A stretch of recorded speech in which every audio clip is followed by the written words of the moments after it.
Welcome to the Casual Cry Club, your cozy corner on the internet.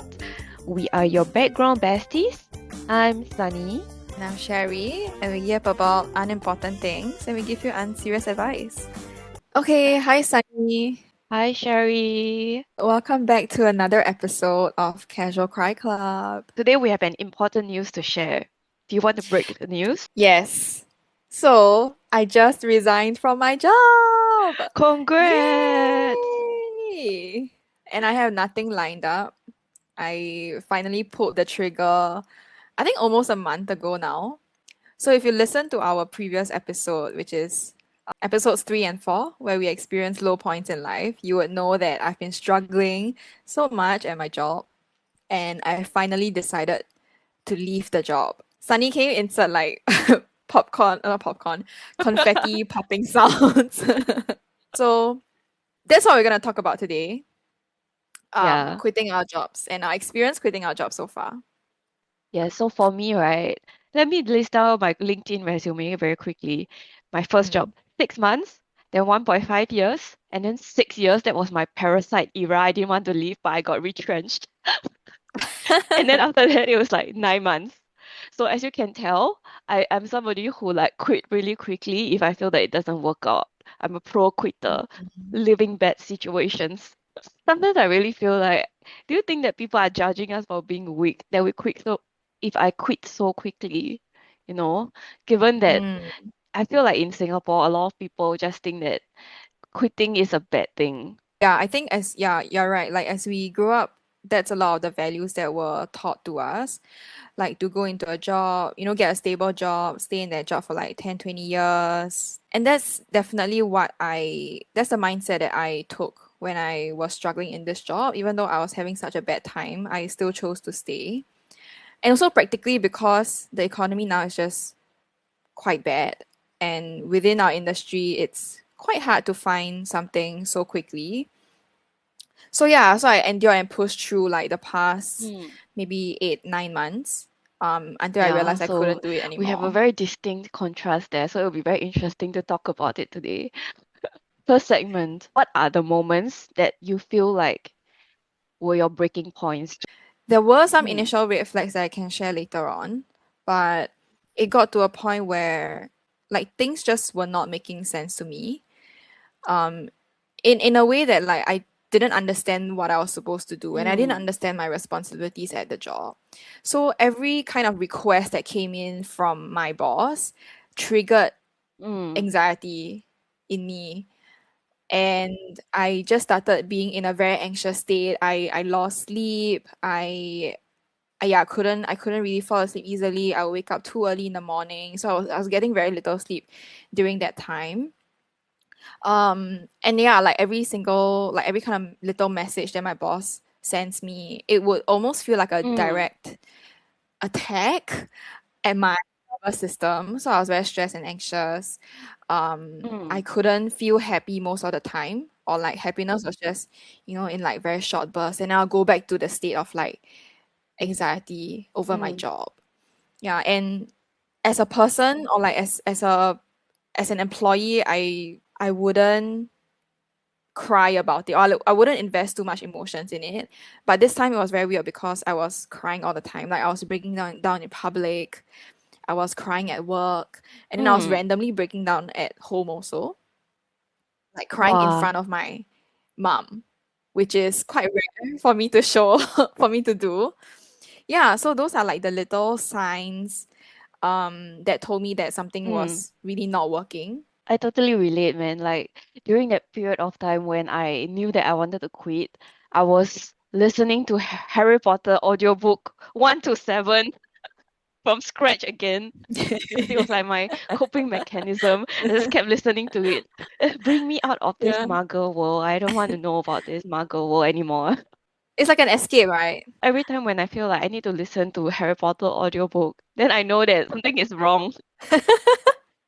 Yeah. And then during that time, like what you said, you just feel anxious about tiny things. So during that period of time, my playlist was literally like this lo-fi sutra. It's like people chanting Yes. sutra mantras at like this chill lo-fi. Wait, I got one story to share. So during my like depressive episode, I decided one morning that I needed to listen to more positive music, positive vibrations. So I went on a Spotify and then I found this playlist that literally says like, oh, raise positive vibrations, meditative music for positive energy or something like that. So I played that playlist. I took a screenshot, I sent it to Sunny, and then Sunny was like, that's the same exact playlist that I'm listening to. Yes. Yeah, So yeah, we share one brain cell. I love it. So anyway, my mom just told me stop ranting about work during work hours, okay? You're just too negative now. And then I realized, okay, it is time to quit.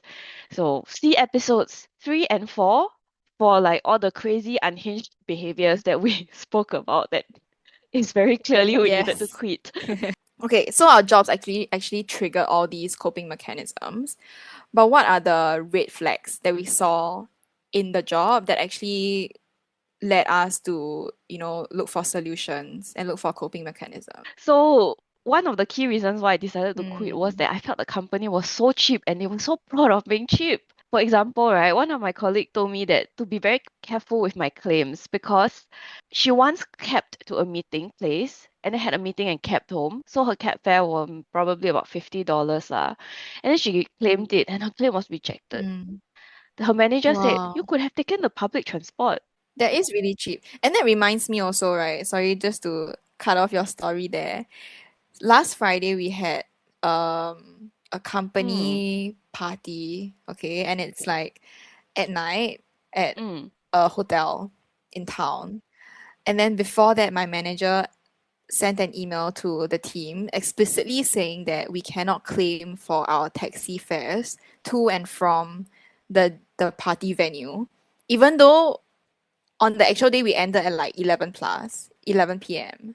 And that's usually the case. We will end at like mm. 10, 11 p.m. And she had to send out that Oh reminder to say that we can't no, claim our the cabs, company is our cab becoming cheap fare. also. Exactly. Yeah, this company is becoming cheap ever since Sunny Yeah, left. man. So like, uh, last time when I used to work in one of the companies, there were a lot of business trips, okay? But then because they were cheap, so we were told to take the Mm, cheapest budget flight to every business trip. And then it means that you have to take the worst mm. possible red eye flight that requires you to wake up at maybe like 3, 4 a.m. to go to the airport and then go straight to meetings and then take the last flight out back to Singapore so you don't even have to spend the hotel money there. That's really insane. I cannot take it anymore. So I decided that I'm just going to top up with my own money. Yeah. So for every business trip, I always just top up money to fly the night before and then I'll stay in a hotel with my own money so that I can go to work the next day fresh. And then I was like thinking, oh my God, this is too much. Mm. How can the company be so cheap? Yeah. And it's this kind of culture where like you can really tell that they prioritize the business more than they prioritize the welfare of the Mm, employees. Yeah, which is probably why you had such a difficult time in the company anyway, because your welfare was not yeah. being prioritized. Were there any other red flags for you? Yeah, for me, I think particularly at this job, I was interviewing for this role, and then at the point of confirmation, I was talking to Sunny and like a few Mm. of our other friends, right? And I got so many poor reviews of my current manager even before I had joined the team. And so at that point, I remember she would like send me walls and walls of text, like complaints of this current manager. Yes? And then I was at that point I was still like, oh okay, well like these things sound bad, like these reviews actually do sound bad, but I mean it was a promotion, so I Mm, can't like not take it. And I would still, I would still mm. go for it and try for it, right? If not like, I think I know I would regret it. But I think it's the right strategy though. Like this, our advice to you was always grab the job and then leave. So, Yeah, yeah, yeah, correct. Yeah, which is exactly what I'm doing. Yeah. So that was the first red flag, even before I joined the team. So when I joined the team, um, well, obviously I worked a lot with the boss and I would get direct briefs from her on like certain projects or like certain tasks. And then I realized over time that her communication was really bad. Like when she would give instructions or when she would give briefs to me, I always feel like she's talking Mm, around the topic and giving me a lot of additional context and information that honestly I did not know how to piece together to form a bigger picture. So, and I feel like at that point, maybe I should have clarified or I should have been more proactive in clarifying. But honestly, at that point, I did not know what I did not know. I didn't know what are the right mm. questions to ask. I didn't know, how this was relevant to the overall picture. So I think at that point, that's a second red flag. I think communication wise, Mm. there was a little bit of a breakdown. Don't worry, don't worry. Everybody who knew her said that she probably also Yeah. does not know what she's talking about. So it's okay. Oh my gosh, yeah. So that was the conclusion that I arrived at. Like after being after getting clarity over the situation, I realized that sometimes she just didn't know what she wanted and she was just throwing out briefs, not knowing what she wanted. Exactly. Yeah. Yeah, and then the third red flag was, so in this team, so I do a lot of like coordination and alignment of stakeholders. So sometimes there'll be delays, in the projects. And when I report this back to my boss, I get blamed instead for something that I have no control over. Oh, you have to be better at stakeholder management. You have to, be a better leader at gathering all the stakeholders and rallying them towards a specific goal and things like that. Whatever. Yeah, I think having bad managers are really one of the top reasons to leave, Yes, exactly. right? And I see this quote everywhere. Like people leave jobs not because of the job itself, but because of poor managers. And I think that's 100% true. That's so, so true. So yeah, which is why I think for me one of the biggest red flags are really micromanagers. Mm, I Okay. relate because my boss was also a little bit of a micromanager.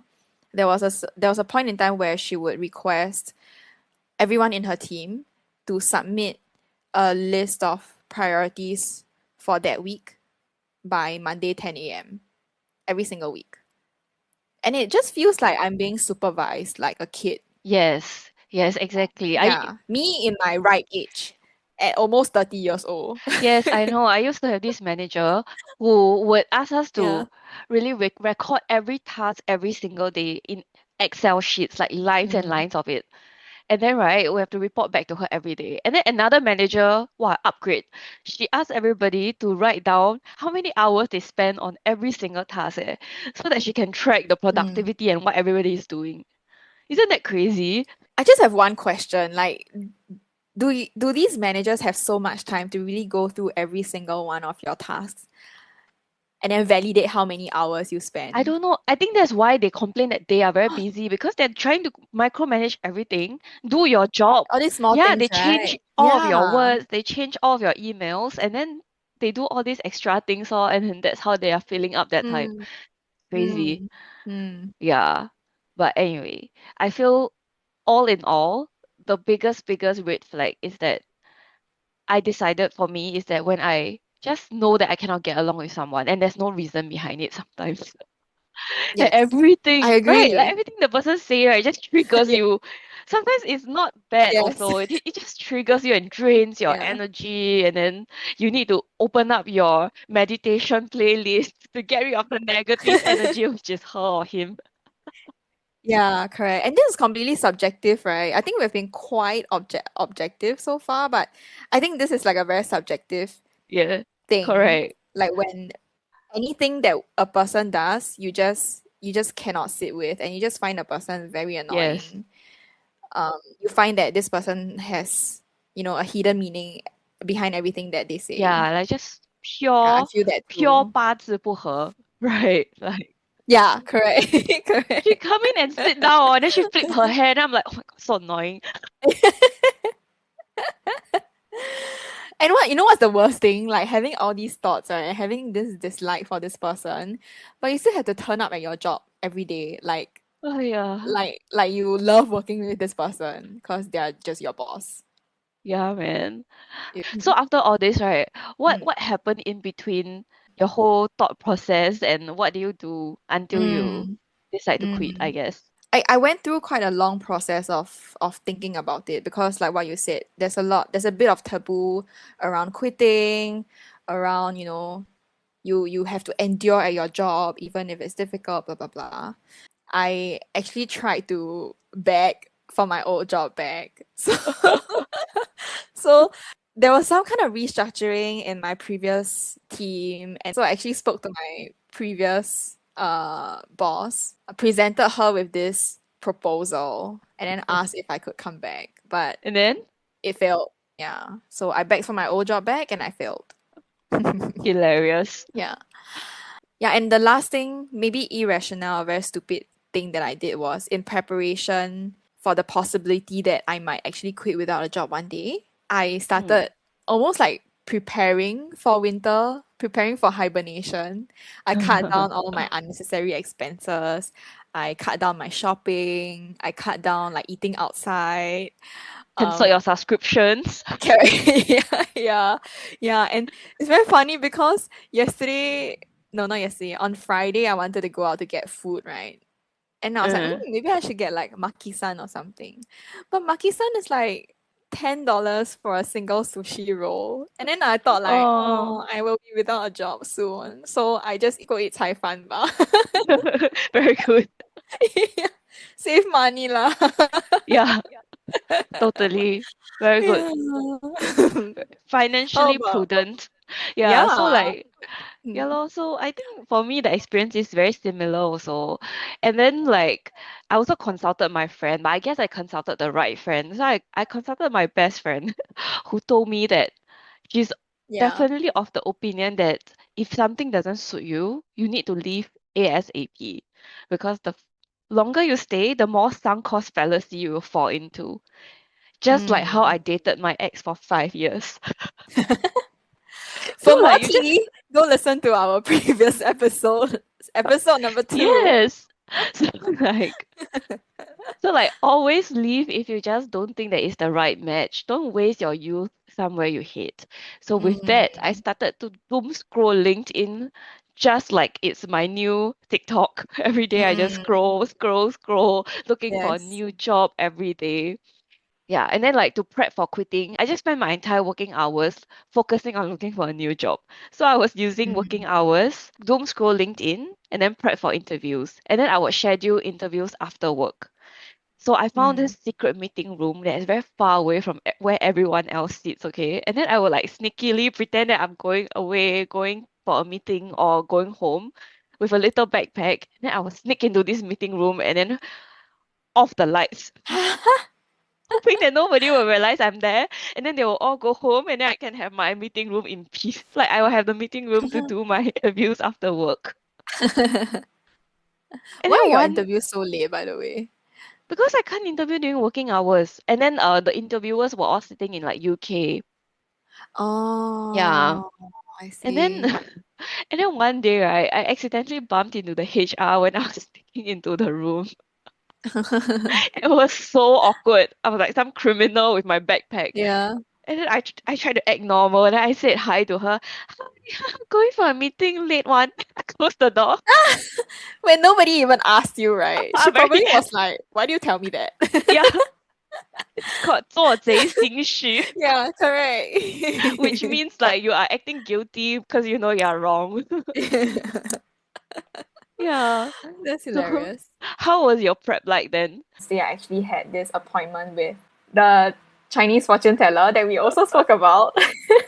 So I went to see her, and I won't go into the details, but essentially what she said was that if I wanted to quit my job, I will be okay. Mm, There is no point hanging on to something that makes me so miserable and so upset. So, and she sensed that I also wanted to quit. Like I didn't want to continue in this job anymore. And she says that if you want to make that decision, you'll be fine. Everything will be okay. mm. So yeah, it was very reassuring to hear that from like a from a divine power kind of perspective. So yeah, Yeah. that was a Wednesday. That was a Wednesday that I saw her. And then on that Wednesday night, I actually decided that I would quit that week because I didn't want to drag it out any longer. So what I did was, I had all these like subjective opinions about my boss, how I disliked her leading style and things like that. So I knew I couldn't use those as like my reasons to quit.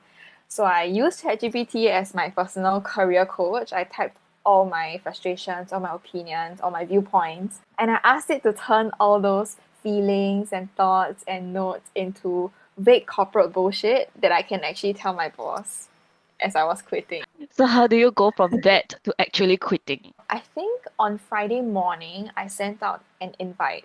It's just a random invite that says like catch up. Yeah, and I didn't share any kind of agenda. I just said, oh, just a short catch up to update on some matters. Yeah, so when I actually spoke to her about it, she said, oh, she got a bit suspicious from this random chat on a random Friday afternoon. When I actually broke the news to her, she was actually quite helpful, and she told me to go and check on like the admin logistics Mm. stuff. So that was really helpful. Is it because like And I everybody under her quit, so she's very experienced? oh maybe She like knows the whole process so maybe. well. But also during that chat, she also showed quite a high level of empathy. Like she was recapping, some of the achievements or some of the work that I did. She says like she told me like, oh, you're a very strong talent. And she regrets that she can't provide that environment for me to thrive. So I think that was quite nice of her to say, and that was a surprisingly high level of empathy that I did not come across in my day-to-day interactions with her. And I think if she kind of showed that more human side to her more, I would actually have stayed longer. Hey, don't Yeah. gaslight yourself, okay? Oh, that's true. Delusional. Yeah. Okay, what about you? So after all that interviewing stuff, you managed to Yes. find something? So I was thinking like how to quit. So I was actually very worried about quitting because I feel that I cannot anticipate what this manager is going to say to me. And quitting just feels like I'm betraying the person and the company for some reason in my head. Okay, it's Oh, like I need yes. therapy. Okay, I don't know why, but I really Yeah. feel like it's such a big thing that I'm rejecting someone, breaking up with someone. Yes. Or So like letting someone down, right? yeah. Yeah. So I really very scared lah. So I decided that I'm just going to do an ambush strategy. So I found a good day. I kept looking at her to see if she was looking happy or like, Why? huh? Why must Because why I must don't you be want to catch, happy? I don't know, I don't want to catch her in a bad mood or something. So I just, Yeah, maybe she don't want to let you go if she's upset. Like, yeah, no, I reject your I resignation. don't know lah. So I just trying to catch her on a good day, and then I kept saying, oh, she looked happy, she looked free. Then I check her calendar. Okay, can then I just ping her suddenly, quick chat. And she got Then no she'll choice. reply, what's your gender? What's No, your gender? quick chat ma. Like it's so random. Maybe she just thought that something happened at work. I wanted to update her on something. So Yeah. so she just went into this meeting room unexpectedly, and then I just said, I want to quit. Do you really open with that? Yeah. I mean, I what want to else can I quit. open with? Yeah, I forgot what I said, but it was a corporate version of I want to quit. There was no context. Mm. She was very nice also, but then I heard from other sources that she was actually quite upset that I'm leaving because me Oh. leaving means that she has to do more work. Oh, not because she values you as an employee, as a member of a team. Yeah, but it's all not all negative. So actually one time when I quit in one of the jobs, my boss was super happy for me. In fact, she told me that she felt that the next role I found was so much better than my current role that I quit from, and that wherever I Mm. was going to make my future so much brighter. So she was so happy for me. She even called in like the other mentor I had, and then they both like celebrated with me in the small meeting room after I told them I was gonna quit. That's so nice. Yeah. That's a sign of a good boss. Yes, exactly. Let's talk about how like what happened immediately after we quit. For me, Mm, once or after I ended that conversation mm. with my manager, I felt so much relief. So I called my boyfriend, and I couldn't say anything. I just cried on the phone. Like I just broke down again, yet again.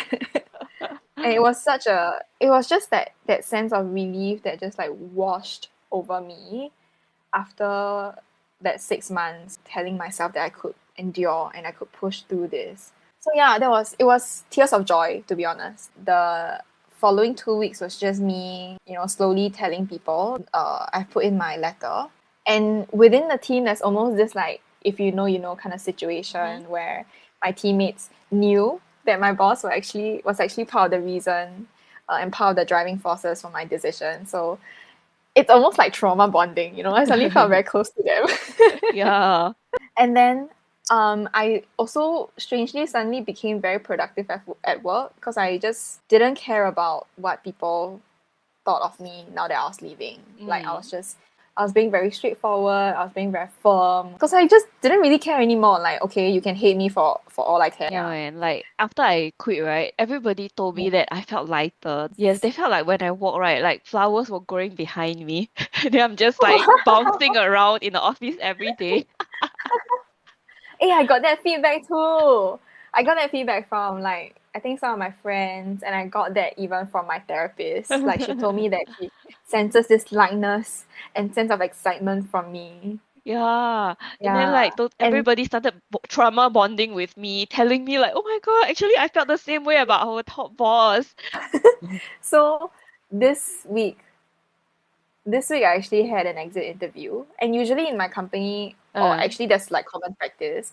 Exit interviews will be conducted by just like the HR to find out like your motivations of leaving, mm, why you want to leave, your thought process before you make that decision. mm.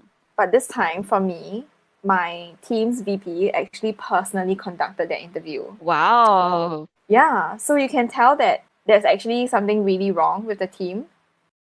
The VP must have heard, complaints, must have heard feedback on my manager. Mm, The VY, like she wants to hear, why this boss has driven away so many talented mm, people, or like this is actually also one of the experiences that affirmed the fact that maybe I was not the mm. problem. It's not you, it's Yeah, her. So I'm very curious how the exit interview went. Do you tell them the truth or? and I really didn't want to badmouth, anyone because I still believe that people are good deep down. Um, yeah, so that was my approach, and I think it went okay. Like I shared what I had to share. I didn't just share on like Mm, people. I also share on like our processes from a strategy perspective. mm. I think I gave quite good advice, to be honest. I think on the other hand, I think that I'm like much more of a Yeah. cowardly person. So I just skipped everything that is regarding what I don't like about people in general. I focused the whole Mm. discussion on the scope, the role, the processes, rather than anyone. So zero mention of micromanaging, zero mentions of her Mm. style, nothing. I'm very coward lah. Mm. In general, I'm just very cautious about how small the industry is. The fact that I can find out that my Mm. manager was a bit upset that I quit. Think about how close the connections are. Oh, that's true. So I was Yeah, maybe so it's scared. safer. Yeah, Maybe it's safer not to it's say. really That's safer right. not to say. I'm very scared of everything. So anyway, one fun fact of my quitting experience before we end the episode. I actually read my notice period wrongly. What do you mean? I kept thinking that my notice period is 1 month, but actually it's two. Told the new Mm. company is 1 month. Yeah, so I was so scared. I was like thinking, oh my God, do I have to buy myself out? I was so Yeah. scared. But thankfully, I consulted my new company who was willing to do this buyout for me. I'm the worst. Thank goodness. Thank goodness they can buy you out. And thank goodness that you found a company that's not stingy. Yeah. Yeah, so I think this wraps up our whole quitting experience. Coming to Mm. our unserious, serious advice moment. For me, I think the biggest thing is that life is really too short to be sad or unhappy at work because we spend so much time at work. Try as much as possible to find somewhere that you don't even have to enjoy it. You just have to be able to cope with it. Mm, Yeah, I think sometimes like finding a job that you really enjoy might be a bit difficult. Just find something that you can cope with. I think that's like the bare minimum. And I think going through this, what I'll do the next time is to maybe take what other people say more seriously. Like when I was hearing all those poor reviews about my boss from Sunny, I should have, actually come up with like strategies on how to manage her. Yeah. How about you, Yeah, Sunny? totally. So I agree with you. Bare minimum is enough. Just leave when you're unhappy. But most importantly, number one, when you quit, know your rights and your contracts. Don't be stupid like me. And secondly, it's always very important to build your support systems. You need the friends to tell you to quit, and you need to know the right masters and the right temples who can give you the guidance to quit so that you can stay delusional and quit without a job. Every time things go bad at work, I just remind myself that my influencer friends probably earn much more than me. So it's better to focus on Mm. casual cry club. And focus on trying to be influencers. Yes, like just quit, man. So now that I've actually followed your advice and I've quit Yes, and and we're doing this podcast. it's time to get our follower count more than 10 people, okay? Like we need to start Okay. marketing this. We don't have enough traffic anymore. Well, a lot of our traffic now is from our friends. And then they stop listening to us after the first few weeks. There's a dramatic drop in the So sad. listening, okay? We know it, guys. So We sad. are tracking you. We are watching you. Please spread our podcast to other people for us, okay? Leave leave a Okay. comment also, guys, just to show and prove that you are listening, pressuring our followers. All right. That wraps our episode on quitting our jobs. Bye. Bye.